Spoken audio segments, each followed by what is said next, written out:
Hello everyone. Today we're going to start with the written and listening comprehension from the text that you had to work on at home. Then we will correct the exercise that you had to do.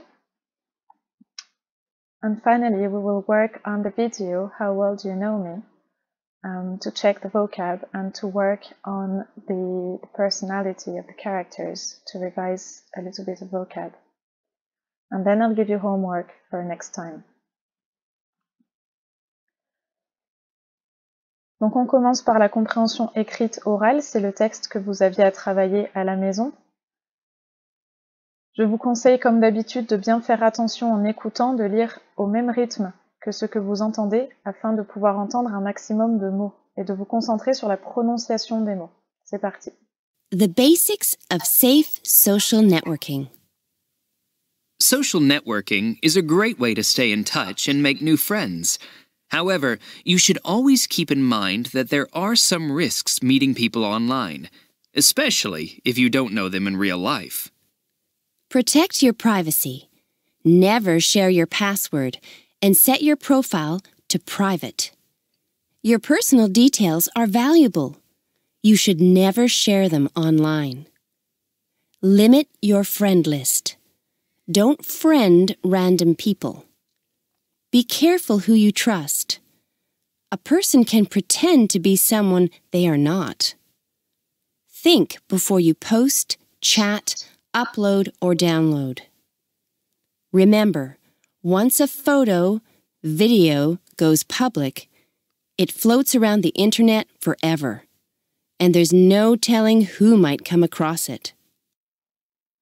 In the real world, stay safe too. If you want to arrange to meet an online friend, ask an adult or a trusted friend to go with you. Always meet in a public place, preferably during the day. You never know what might happen. Because when you meet online friends, do you know who you're really meeting? Better to be safe than sorry. Ok, donc à partir de ce texte, on va corriger l'exercice que vous aviez à faire pour le vocabulaire principal. J'espère que vous avez repéré les should qui reviennent régulièrement puisque c'est un document qui donne des conseils. Et vous aurez besoin de ce document pour les devoirs à faire pour la prochaine fois également. Donc si vous avez les moindres problèmes, les moindres difficultés, n'hésitez pas à m'envoyer un mail pour expliquer du vocabulaire ou autre. Là, vous êtes en travail autonome à la maison, donc servez-vous bien des dictionnaires en ligne si vous n'avez pas de dictionnaire papier. Je vous rappelle, évitez Google Traduction. Allez plutôt sur Reverso, qui est géré par les dictionnaires Collins, dans l'onglet Dictionnaire. C'est beaucoup plus riche. Et surtout, vous risquez moins d'erreurs. J'attire votre attention sur le proverbe qui est entouré en bas à droite de votre document. Better to be safe than sorry, qui est l'équivalent pour nous de mieux vaut prévenir que guérir. On y va pour la correction de votre exercice. Il fallait dans un premier temps relier les verbes avec la deuxième partie de la phrase. Donc keep correspond à in mind, keep in mind, come across, float around, set to private, stay in touch. Ensuite, il fallait remettre les expressions avec leur traduction en français. Donc mettre en accès privé. Ici, aidez-vous bien sûr de la proximité entre le français et l'anglais. Privé ressemble à private, donc set to private, mettre en accès privé. Circuler de manière incontrôlable. Circuler, vous pouvez vous aider de synonymes. Circuler, vous imaginez les images et les vidéos sur le web, un petit peu comme le film d'animation sur les emojis qui est sorti récemment. C'est que les images flottent, d'accord? On voit bien qu'elles ne sont pas fixées sur un support rigide. Donc, si vous pensez au verbe flotter en français, vous pouvez vous souvenir que c'est float around. Around parce que c'est partout en même temps, de manière incontrôlée donc. Garder en tête. Normalement, vous savez dire garder, qui est un verbe irrégulier, keep, kept, kept. Et vous connaissez mind, on l'a vu dans la première séquence. Pour open-minded, ouvert d'esprit. So keep in mind, pour garder en tête. Garder le contact, c'est rester en contact. Rester se dit stay. Et quand on est en contact avec quelqu'un, il y a l'idée de toucher quelqu'un ou quelque chose, même si c'est virtuel. Donc vous pouvez vous rappeler de l'anglais en vous souvenant du terme contact, toucher, stay in touch.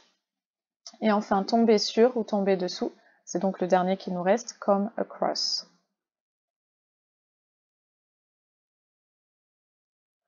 Nous allons maintenant reprendre la vidéo que nous avons regardée dans son intégralité pendant le dernier cours. Donc je l'ai divisée en plusieurs segments.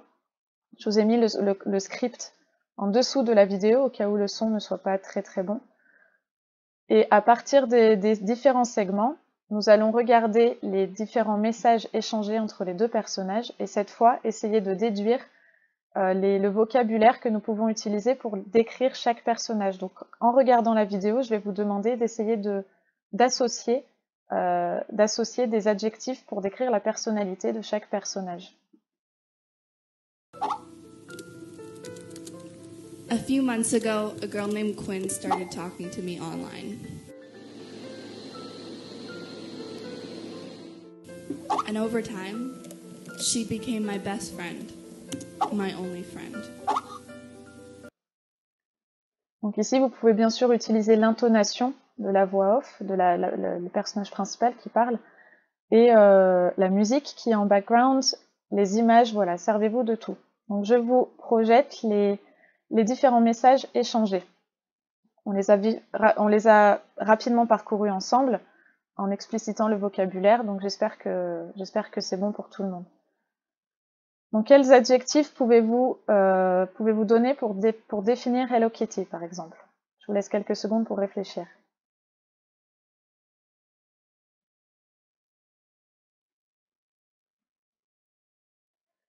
Donc si on regarde la ponctuation, la manière dont elle écrit, puis la manière aussi dans la vidéo, la façon qu'elle a de s'exprimer, hein, c'est très important l'intonation qu'elle utilise. On peut dire qu'elle est unsure, not self-confident. Donc ici, on va passer par des adjectifs négatifs. Ici, on voit la ponctuation, fine, avec les points de suspension, elle pose des questions. Et le UH ou UHH montre bien son hésitation, donc elle est hésitante, elle n'a pas vraiment confiance en elle. Maintenant pour Quinn, qu'est-ce que vous pourriez dire? What do you think about Quinn? So Quinn is the other girl writing. Elle, c'est tout le contraire. She's confident, she's determined. J'espère que ces adjectifs vous rappellent des choses. Donc à la question, est-ce qu'on se connaît? Pas encore, mais j'ai vraiment besoin de parler à quelqu'un. Donc pas encore, donc elle considère que ce sera bientôt fait. Et same here, friends. Donc elle impose un petit peu leur relation d'amitié. On va maintenant passer au deuxième segment. Même chose, il y a le script en dessous. Essayez de lire en même temps que vous écoutez. Et je vous poserai les mêmes questions sur la personnalité. Donc on va voir si on confirme ou si on infirme nos hypothèses sur les personnalités des personnages. The thing is, the more we talked, the more possessive she became. It didn't matter. I didn't have any other friends anyways. Donc même chose, la musique, les images, la voix du protagoniste vous guide. Donc voici les messages qui apparaissent à l'écran. What were you doing this morning? Why weren't you online? I thought you would at least tell me you would be away. Donc on peut déduire de Quinn qu'elle est nosy, j'espère que vous vous souvenez de ce mot, et possessive, que vous avez entendu dans la vidéo. On le voit parce qu'elle cumule les questions, elle voit qu'il n'y a pas de réponse, donc elle enchaîne sur d'autres questions, elle insiste vraiment.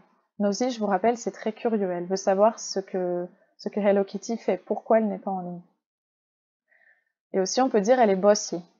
Bossy, je vous rappelle, c'est quelqu'un qui donne des ordres, qui est très autoritaire, et donc elle lui dit que voilà, elle espérait qu'elle l'aurait prévenu par rapport au fait qu'elle ne serait pas en ligne. Donc elle est vraiment de plus en plus présente. Segment suivant, même consigne.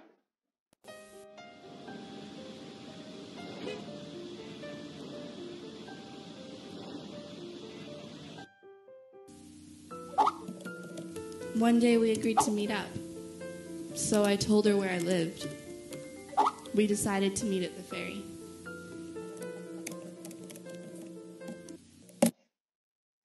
Ok, donc ici c'est le tournant un petit peu de, c'est le tournant de cette vidéo, l'élément déclencheur.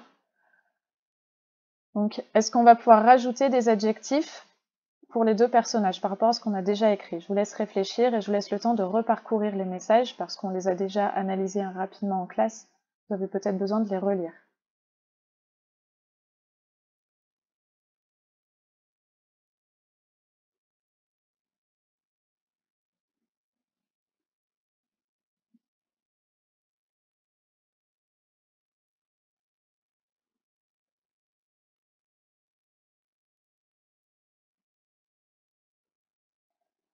Okay, so what do you think about Hello Kitty?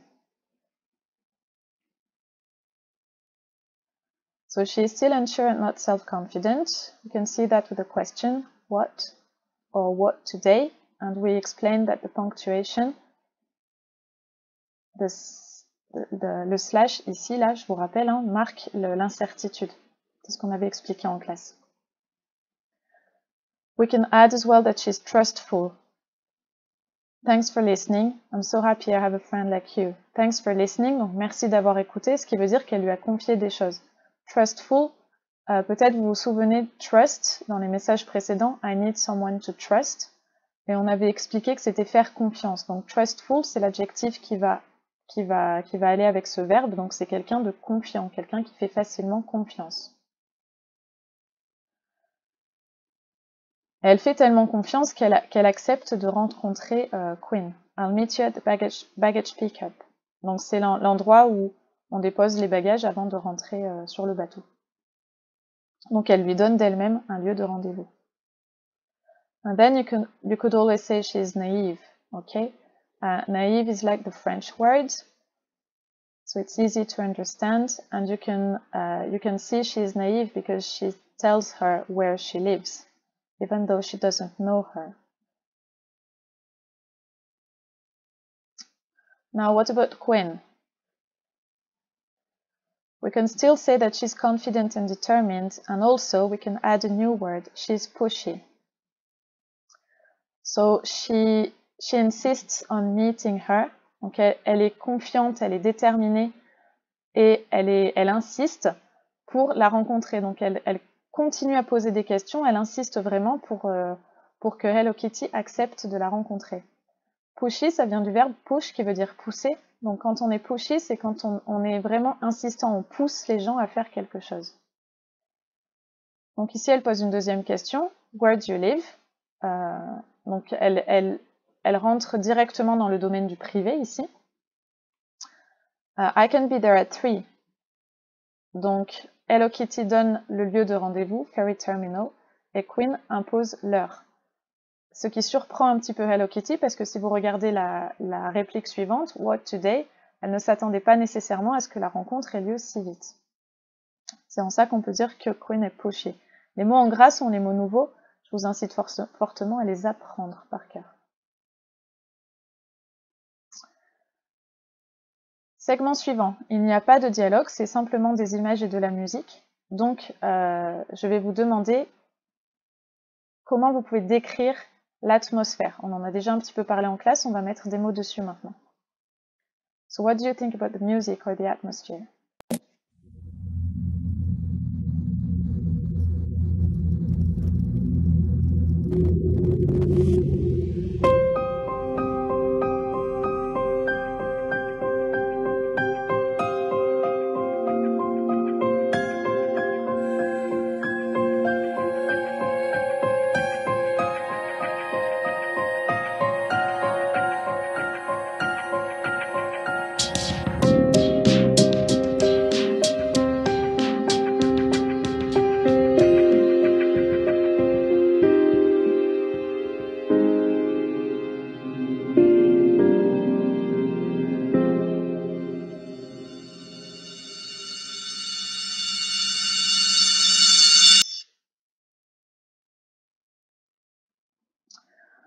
So as we said in class, and this is something you should write in your copybook, the music is stressful, the atmosphere is tense and dramatic.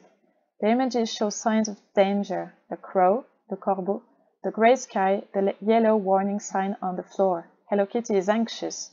She plays with her hands. She is restless. She is not calm. Donc comme on a dit en classe, la musique, le rythme des images joue beaucoup sur l'atmosphère que la vidéo déclenche, que la vidéo montre. Et tout ça est très stressant, stressful. D'accord? C'est très tendu. L'atmosphère est tendue. It's tense. Les mots nouveaux sont soulignés en rouge comme d'habitude, hein, donc vous pouvez recopier la trace écrite telle quelle dans le cahier en soulignant les vocabulaires à apprendre. On avait dit aussi que les images montraient des signes de danger. Donc on a un corbeau, on a le ciel qui est gris, et au tout début de ce segment, vous avez un panneau d'avertissement, pardon, je trouvais plus le mot, un panneau d'avertissement, pardon, sur le sol. Donc beaucoup de signes qui nous disent attention, il faut se méfier. Et quand vous observez le personnage, Hello Kitty elle-même, on voit bien qu'elle est très anxieuse, elle est stressée. Elle n'arrête pas de gigoter, de jouer avec ses mains, avec ses ongles, et elle ne reste pas en place, elle est très agitée, restless, agitée. Donc tout ça, c'est des mots qu'il faut que vous appreniez. Dernier segment pour cette vidéo. Turns out, I knew Quinn just about as well as you know me.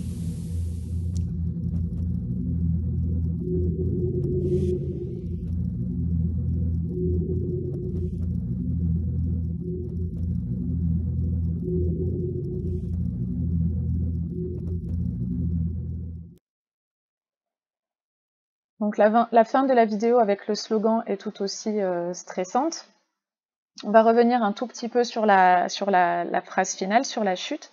Turns out, donc en conclusion, il s'avère que I knew Quinn just about as well as you know me. J'espère que vous repérez la structure de comparatif d'égalité, as well as, aussi bien que, you know me. Donc je connaissais Quinn à peu près aussi bien que vous me connaissez, c'est-à-dire pas du tout en fait.